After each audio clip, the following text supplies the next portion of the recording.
How did you get interested in all of this urban design and zoning type stuff? Is this something you've always been interested in, or did you find yourself more interested as you pursued these studies?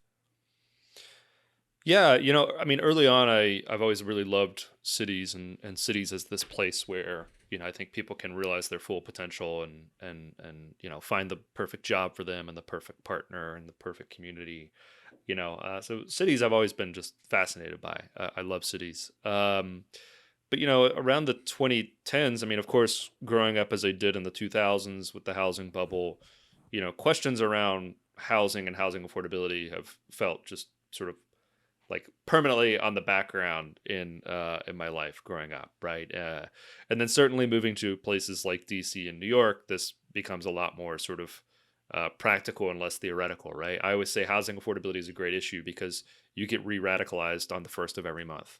Um, so in the 2010s, right, there was this YIMBY movement happening, the Yes in My Backyard movement happening in the Bay Area, where folks were questioning a lot of these rules that simply made it hard to build. In that case, in San Francisco in particular, and I was fascinated by it. I was like, this is an area where we can actually change the rules on the books and get significantly better outcomes in terms of quality of life in our cities and housing affordability.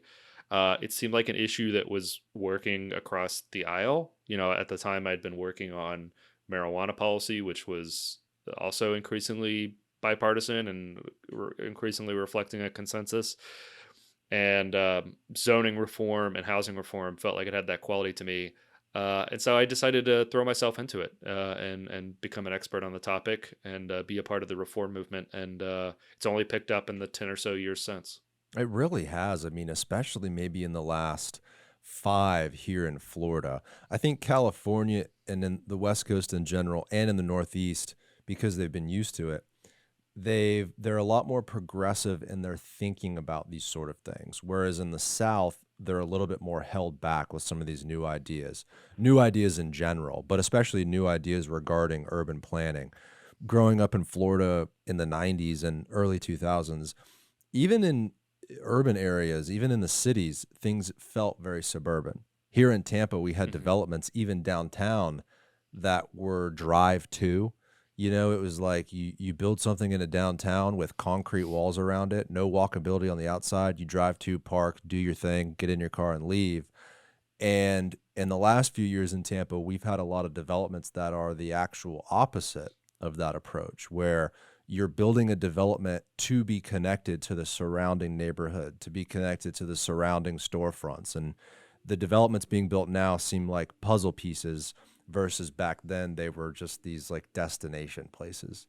So it's interesting how it's shifted over the years, and how it's so much more ramped up and how so many more appreciate a more urban walkable lifestyle. It's great to see. I think in practice it's been felt that it's a good thing. People really enjoy it. If you walk to these new developments in Tampa, people are out having lunch, shopping, getting coffee, right? You can see people using it and enjoying it like never before. It's super exciting. Let's start from I do want to talk about Arbitrary Lines, your book. I went through it a couple times actually. Some of the stuff in there is alarming, fascinating, and you kind of give hope in there too, right? About how to fix these issues. So these issues are cultural, like we're talking about, but they're also embedded in our laws and our codes. I want to talk about the inspiration for that book and how you went about researching the specific topics and all these legislations within that book on arbitrary lines. Yeah, totally. So, I mean, the reason why I wanted to write the book was there was a lot, even in the late 2010s, there was a lot of chatter around zoning. There was sort of a growing recognition that our zoning policies were broken and that they were contributing to a lot of the problems we faced. But there wasn't a good single statement of, okay, here's what zoning is, here's where it comes from, here's the connection to housing, and then here's what we can do to fix it, right? Really, when people would ask me, they were like, what should I read to understand zoning? And it's like the options in the 2010s were still like, oh, here's an academic book, here's a textbook, right? And there wasn't really a single sort of succinct statement of this is what the policy just is, right? So I wanted to write that and write it in a way that was relatively accessible, and also write it in a way that wasn't just so many. nonfiction current event books are like, here's a problem, and they very eloquently articulate a problem.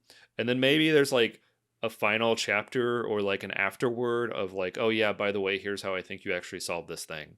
And I wasn't really interested in doing that, in part because that's not really how I approached the work. I mean, part of what draws me to this issue area is it's totally an issue area where the more you put in on this, the more we're getting out. The more sort of policy reform and advocacy work we've done in the last 5 years, we've seen this issue just totally take off. So that was my goal in writing it. And the accessibility thing was tricky, right? I mean, certainly at least 10 years ago, zoning was the type of thing you would bring up if you wanted to politely break off a conversation, right? You would say that you work on zoning issues and the other person would have to go use the bathroom or refill their drink, right? But it was increasingly becoming an area that folks were like, what's going on with this? And so that's only increased over the last 5 or so years, given COVID-19 and the crazy roller coaster and housing affordability issues over the last 5 years. And now we're to a point, right, where it's like in Kamala Harris in her opening remarks is talking about housing supply. Right. Or, it's a marquee issue in all of these federal elections, especially in high cost swing states. So, it's been very fortunate that it came out when it did, but that's the goal. It's like an accessible entry point into this issue. Yeah, it is interesting how even at the federal level this is being talked about. In a massive way, right? In a massive way. I mean, the amount of money that the Biden-Harris administration is putting into this is kind of astounding. There's arguments for that and against that I think are good on both sides because, man, we've been shelling out some dough recently, and I think that's an alarming thing. But to me, if there's any investment this country should make, it's within itself. It's within housing and within its own cities. I think if you look back over the decades, man, it's almost shameful to see pictures of like Detroit in its heyday and even cities like Tampa, the architecture, the transit. I hate to say it, but things look like they used to be better regarding the American downtown. And to see at a national level, like the entire country mostly seems on board with moving more in that direction. It's super encouraging to see. Hey guys, if you want to watch the full episode of this clip, click right here. Make sure to subscribe by clicking right here. Thank you for watching.